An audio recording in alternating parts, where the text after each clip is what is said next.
Hello, welcome back to LBG Reviews. Please be sure to like and subscribe. Today we'll be talking about Seeds of Calamity. Seeds of Calamity is a early access farming simulator that, from what I can tell, still has a lot of things in the works. So I won't be talking too much about the overall gameplay and things. I'll just give you a brief story synopsis today, as well as going over some of the accessibility settings. And I legitimately mean some, not all, because of the fact that there's a decent chunk of accessibility settings in this game. And I love it when games have loads of accessibility settings. So, the brief opening synopsis for the story is that a great war has just ended with a stereotypical group of heroes slaying or sealing away the evil darkness that had started this war to begin with. And that now the world is beginning to heal and rebuild. And you are a farmer in a local village who has to help out your local community with healing and rebuilding after the fact.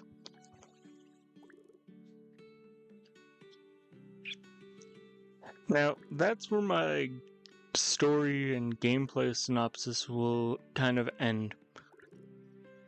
I will be honest, I have not played much of the game. I picked it up just the other day, looked at it, I looked at the accessibility settings and was like, okay, I don't care what other gameplay this game has. The accessibility settings in here are amazing and I have to talk about it.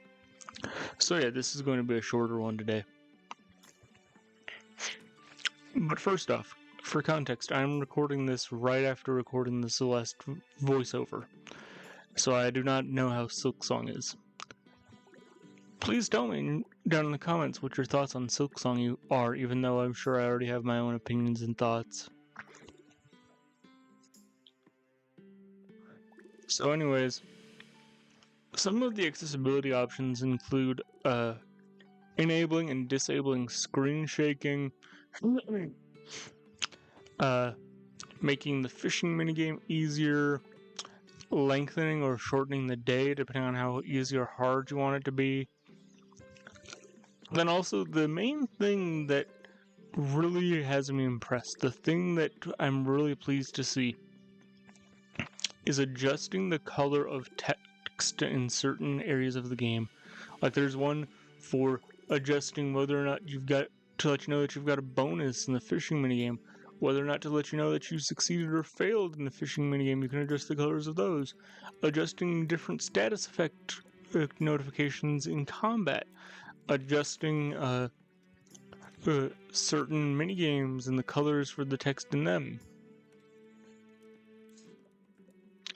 Like, so many games either have very few accessibility settings, or their accessibility settings are good and they work, or there are games like this where the amount of customization to make a game more accessible for you just goes above and beyond, and those are the kinds of games that I genuinely love to talk about.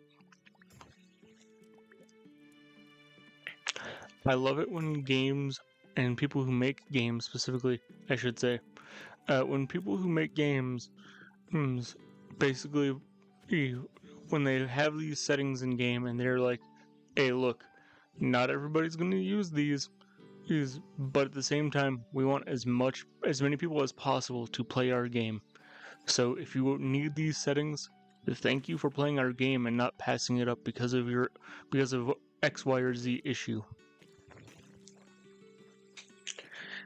Which actually reminds me, I still need to make a video about Satisfactory at some point because I love how they handle the arachnophobia in that game. Because if you turn on arachnophobia in Satisfactory, it replaces all the spiders in the game with holographic cats, and I love it. And those are just the kinds of things that I love for accessibility settings in games. More games should be very accessible in that way.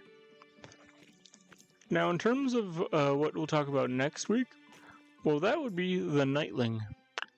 It's a really fun, kind of compact, small, open world RPG where you play as basically like the assistant to a legendary hero, but the legendary hero has gone missing, and you have his shield. And basically, the shield becomes your main form of mobility. It becomes your main source of attacking things. Of course, it's your main source of defense and different things like that. And it is loads of fun, even though I've only played like the first few hours of it. Admittedly, as I keep talking, I realize this actually, like, yes, the portion about Seeds of Calamity, yes, that portion of the video is short. But now I'm looking at it and realizing this video is actually about 7 minutes long. I'm sure it'll be shorter by the time I cut it down, but still, dang, dude.